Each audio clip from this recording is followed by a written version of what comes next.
Growing up, I knew my parents were there for me. We celebrated family events. They were there for me when I was sick or needed help.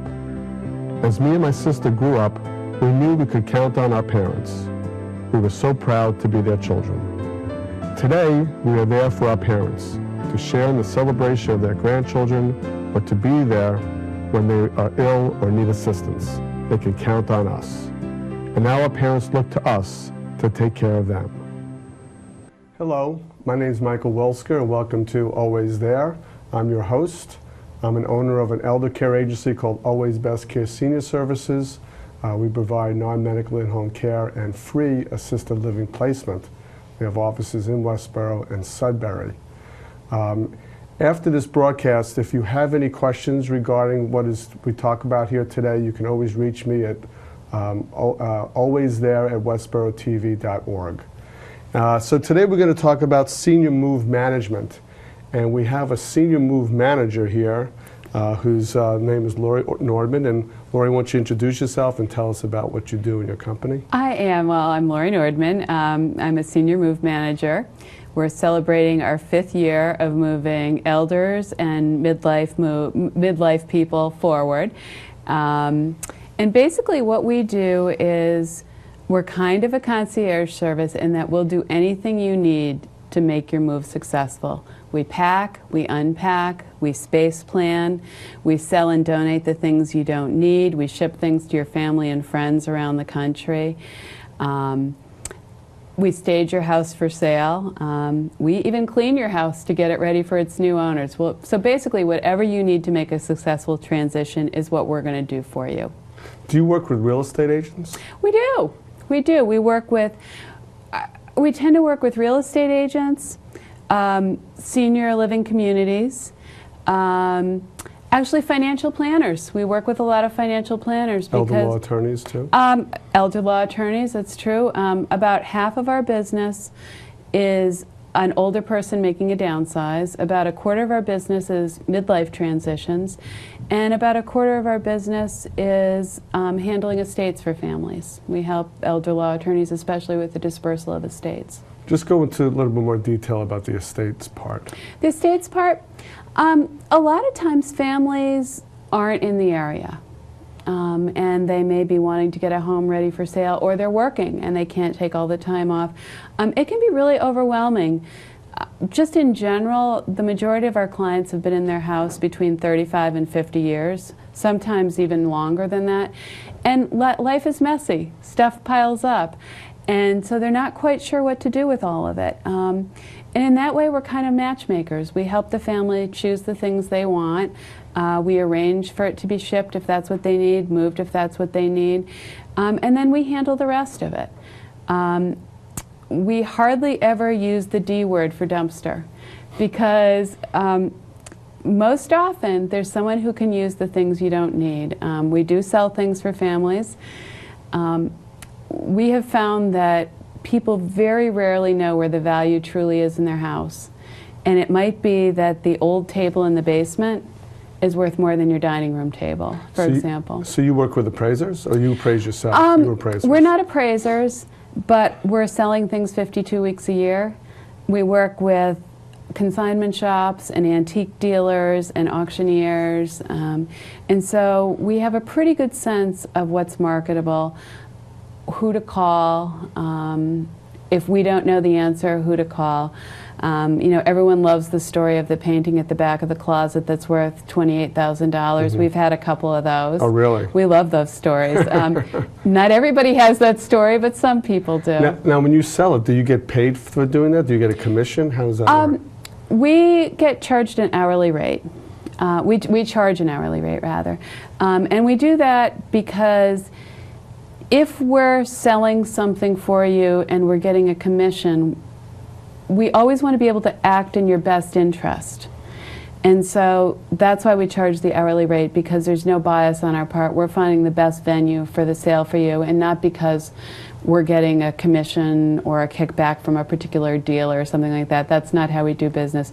The primary product we sell when we're working with a family is trust.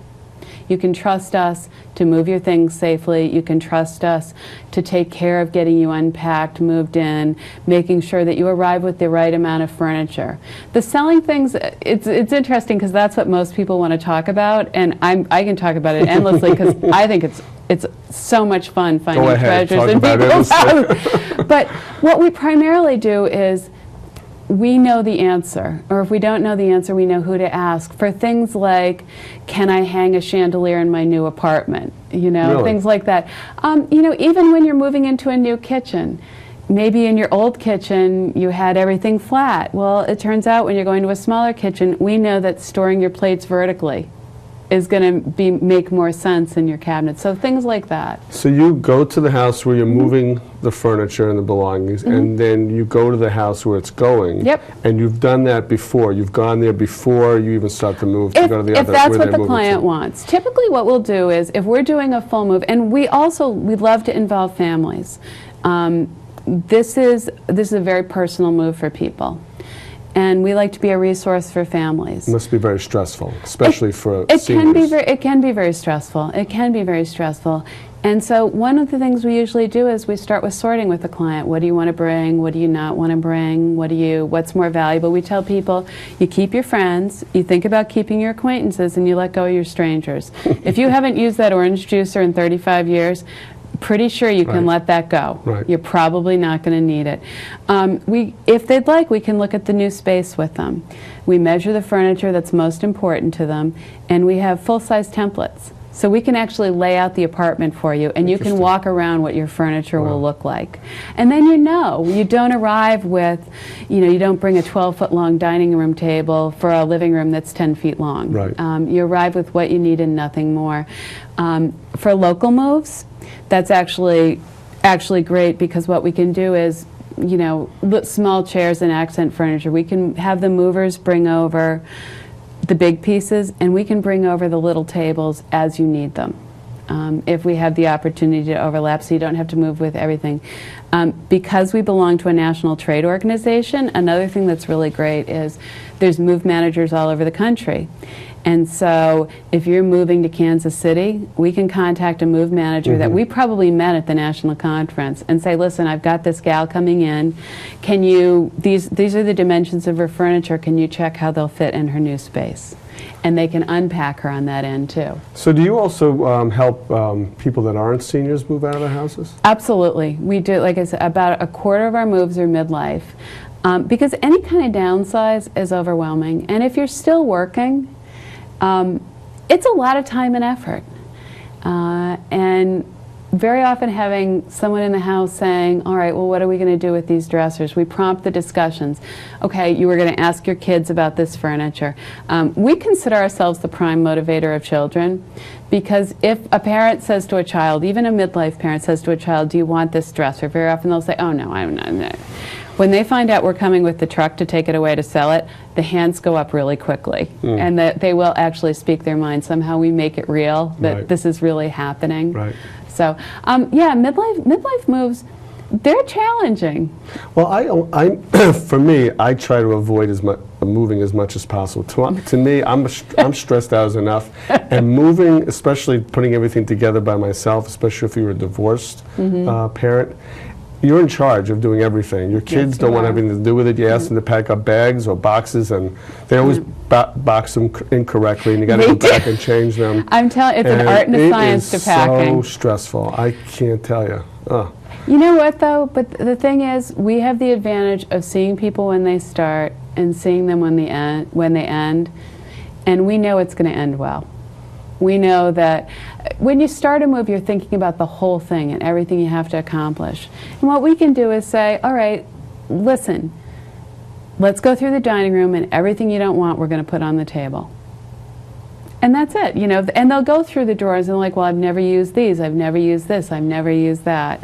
And then we can, they don't need to worry, do I sell it or donate? We know whether you sell or donate. Yeah, but don't you ever get seniors especially that just say, no, I can't part with this. I cannot part with this. Everything needs to come. Yeah. And then it's like in my business, you have to convince someone to have in-home care, or you got to convince them to go to assisted living, and some people don't want to go under any circumstances. You know what? We have the people who would like a little too much, and what's really great is if you have an overlap in your living circumstances. If you're moving and whoever's taking over your apartment or your house, the closing on it isn't for a couple weeks after you move, because then we can say, listen, I know you think you really need this dresser. Let's move first, and then we'll bring it. Although we like to help people declutter and downsize, and life is messy, we like to help you get rid of this stuff. We're not averse to having people get a small storage unit for 6 months, because if you really are stuck on something, it's okay to delay that decision. If it's financially viable for you, it's okay to delay that decision, because once I sell your grandma's teapot, I can't get it back. So I'd rather have you think about it, let your kids think about it. We actually run into the opposite problem with families handling estates. They're making so many decisions that they'll say, oh, just get rid of it all. And it's like, you know what? Let's just slow down. Let's just slow down. I understand that, if tomorrow you tell me the same thing, then we'll find out whether we sell or donate it or what we do with it. But let's just delay that a little while. The other thing is, when we're handling an estate, there's companies that will come in and just clean out a house. You give them the keys and they say everything's there. And we do that with families too. They'll hand us the keys and they'll just say, we have blanket permission to disperse. We have everything we want. But here's the difference. If we find your father's World War II documents, we save those for you. And we call you and say, do you think you want these? The most valuable item in a house is very rarely the thing that costs the most. It's usually the cookie jar in the kitchen or the cereal bowls you ate in growing up. It's something that has memories, because those are irreplaceable.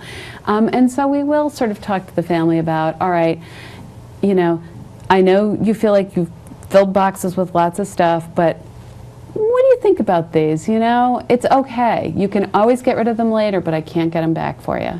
It sounds like you have a degree in sociology or psychology, because I mean, that's in my business. I feel like I have one too. You would think. No, what we have is, we do this 52 weeks a year. The company is all women. There are, I believe, 8 of us. We've all helped a parent with a downsize. We've all handled an estate. We know how it feels. And so we came to this already having experienced it personally and maybe having some regrets over how it went. And now after 5 years, we've moved an awful lot of people. So, every once in a while we get a surprise, but generally we know how people are sort of feeling, and, you can hear the hesitation in the voice, or you can see the, you just want to get it done, but you need to slow down a little bit. So how did you get involved in this kind of business? What did you do before? Well, stay-at-home mom. Stay-at-home mom.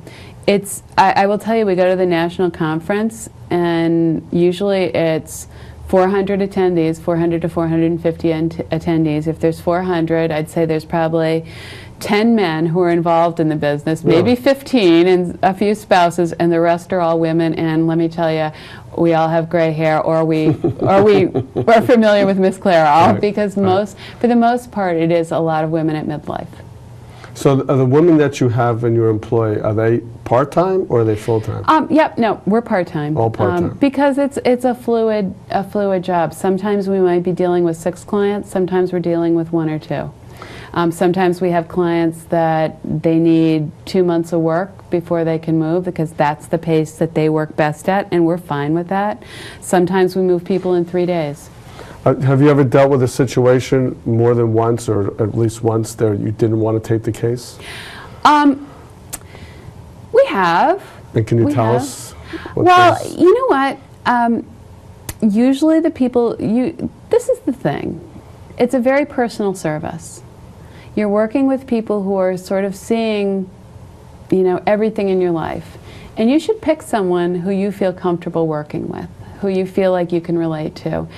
There's a few great move managers in the area who also belong to NASM, and I don't actually look at our other move managers as competition. I look at them as peers, because we all do the same, we all accomplish the same goals.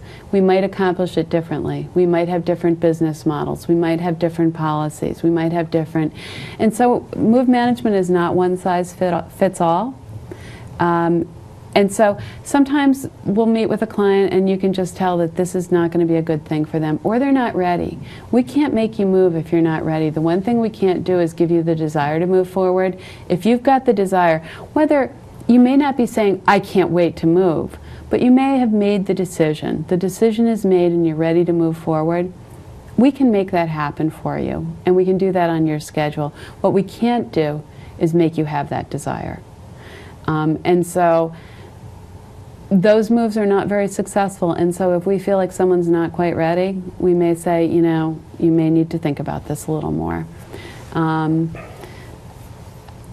We very rarely do we have a situation where we'll walk away from someone, because at the end of the day, people need to feel they're respected, they need to feel their things are respected, and we can do that with almost everyone.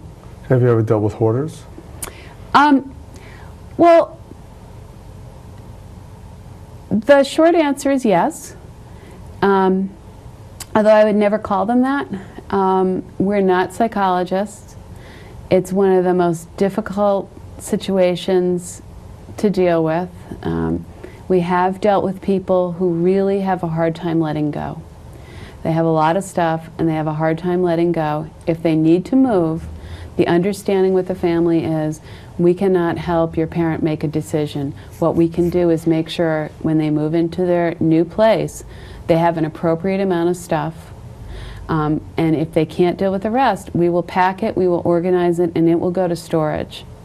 But we can't, we're not psychologists, we don't have the ability to help them with the behavior. A lot of people think they're hoarders. And you know, we have to tell them, no, you're pretty much normal. This is pretty much really? how life is.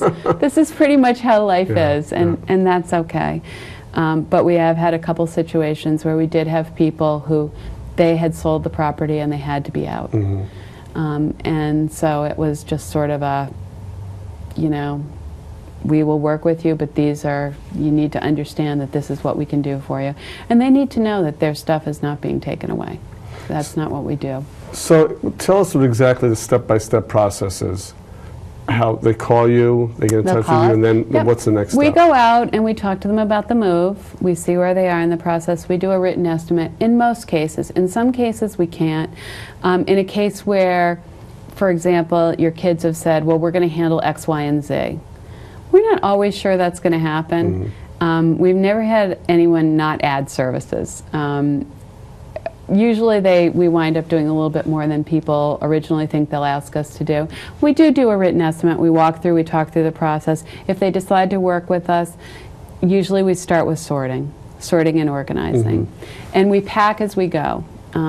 So we might be handling the dining room. That's always a good room to talk about. So we'll be packing up the consignment, the donations, and their stuff they're taking with them at the same time. And so that room is just done. One of the nice things we can do, it's nice to have a nice lead time before your move, so you can do it at a walk and not a run. Because we can start with someone 2 months before their move, and then they have time to really make some great decisions. You know, the largest book donation we've ever made was 900 books from a client, but that was winnowed down from probably 1,300. Oh my God. And so they had, well, but this was a generation before e-readers, and these were beautiful books. We don't donate, we do our best to donate to where things will do the most good. We're looking through to see if there's any volumes that could be sold, but for the most part, books are usually a donation. Not always, but sometimes they are. So it was nice for them to have that time to winnow down those books, so they didn't have to do it all in one day. So they didn't have to. So we'll go around, we'll usually, if we're staging the home for sale, we get out the things they know they don't want first. We declutter in that way. Maybe we'll take some extra furniture and get it ready, because we talk about, you know, are these $1 million photographs? Because everyone wants to have the $1 million photograph on their phone. You know, nobody's coming out to see the house anymore. If they don't like what it looks like at their phone, they're not coming. And the other the other expression we use is that nobody wants to buy your house unless you're famous for or infamous. They want to be able to imagine themselves in the house, so we have to make it easy for them to imagine themselves living there. So if somebody's moving from here to London, do you take care of that? We can. Internationally? We can, absolutely, yep. We work with a range of movers. Some of them containerize and ship internationally. We actually worked with on an estate here in Westboro, and there was going to be some stuff going to Singapore. Really? Yeah. So, I mean, you can get anything anywhere. It's a very small world. Now, do you pack it yourself, or do you have a company that comes in and No, packs it? for the most part, we pack. It depends. If it's something high value or that requires special handling, you know, we've handled clients who have paintings that are worth more than my house. So we don't actually pack those. That requires a special art handler. We will pack most things for you. It makes it great because we can unpack them too. We know where they came from. We know how the hutch was set up. We might take photographs. So your hutch at your house in Westboro is going to look exactly the same at your new apartment in Marlboro, if that's what you want. Or we can do something a little different for you. But yeah. So if they're moving to Singapore, you don't have, what do you do? Do you get a layout of what the house looks like? We would do that, yeah. I mean, that's sort of an extreme situation. Usually the people who do travel that much, they usually don't bring a lot of furniture because in the end, it's not going to be worth it to ship everything they own unless they're going there forever. So. Now, is it typically where it's the kids that talk to the parents about doing the move with you, or is it the parents that come to you and say, both ways. I don't want the kids involved in this? Yeah, both ways. Yeah, both ways. You know, we do like to involve the kids if that's what they want. You know, we love using email to send photos of things. You know, who wants these? We've done estates where we put up the entire contents in a password-protected album, and the kids all catalog shopped with the executor, and we shipped it off around the country. Give me an example of the toughest move you've ever had. Toughest move? Well, one of the toughest moves. I don't think we've ever had a tough move. Really? Well, because we know it's going to end well with the right amount of planning. I mean, we've had challenging. You know what? The best news is every day is going to be an adventure. We have no idea what the next day is going to bring. We love not elevators very much. Elevators, we don't like elevators, but you know, if you're moving somewhere with an elevator, we can deal with that. Yeah. Those are always a little bit harder, and most people are moving somewhere with an elevator, but it just takes more time. Yeah. There are really no hard moves. There's never been anything, you know, with the right planning, getting the right team, getting the right mover. There's nothing really hard about moving. Do you ever have the people that you're moving out like hover over you at every second to make sure everything is? I hope so. It's their stuff. Well, but they hire you to take care of that. Yeah, so. you know what? We've had people who want to watch every single thing. I mean, we're very accountable. If we're sending your stuff to consignment, you know what we're taking. Right. If we're donating stuff, you get a list and the donation receipts. If that's what you want, we're very accountable. It's your stuff, not ours. We have some people who will just say, okay, I'm going to Florida, let me know when it's over. We have other people who want to watch every piece and want to know where every single thing is. And you know what? They should, because it's their stuff. So, you know, it's fine. We've definitely had people say, well, I assume you don't want family involved. And it's like, why would we not want family involved? Right. It's your family's move, not mine, right. You know? So of course we want you here. Well, this is the time of the show that you tell us anything else that we haven't talked about. So it's all yours. The forum is yours. Oh my goodness. No one should ever do that. That's such a mistake. No, you know what? There's a lot of things that I think that about. You and I are both involved in working with older people or people who might need a little bit of assistance. And I think the thing to understand is that whether you choose to move or whether you choose to stay in your own home and bring in services, there's ways to simplify your life, and you don't have to feel overwhelmed by it. It doesn't hurt to talk to us because, you know, maybe we're not going to be an answer for you, but we're always happy to come out and talk. And I think a lot of people don't know that there are move managers out there who can sort of simplify the decision making for them, because we can present you with options. we don't have to try and figure it out because we already know we know that these are your choices, that kind of thing. Right. So I think a little planning goes a long way. And so that's really what I would tell everyone. Start early. Have good conversations with your family. Conversations are important. I'm sure you see that all the time too. Yes. Conversation, communication, it moves the world. It just, keeping everybody up to date, everybody in the loop is huge, especially with a move or any kind of change of lifestyle. Well, I find this to be, as I said before, one of the most stressful experiences that one can have. And I live in a house that's over 100 years old. And nice tiny nice stairs. Tiny stairs, especially on one side of the house. And we have 4 kids, and when they get out, we're going to have 4 into college at about 10 years old, and we'll be out. And I think we're definitely seriously going to downsize and go find that nice condo in Santa Fe. There you go. So, Lori, thank you for being our guest. Thank you so much for having me. And I think there's a lot of great information you ever provide to our listeners and our watchers, our viewers. And so that's our show for today. Again, if anybody has any comments or questions you'd like to have us talk about next week, or I can give over to Lori. In fact, Lori, you have all the information under her name when you're watching the show. So please feel free to do that. So thank you for joining us, and I hope to see you again next time on Always There.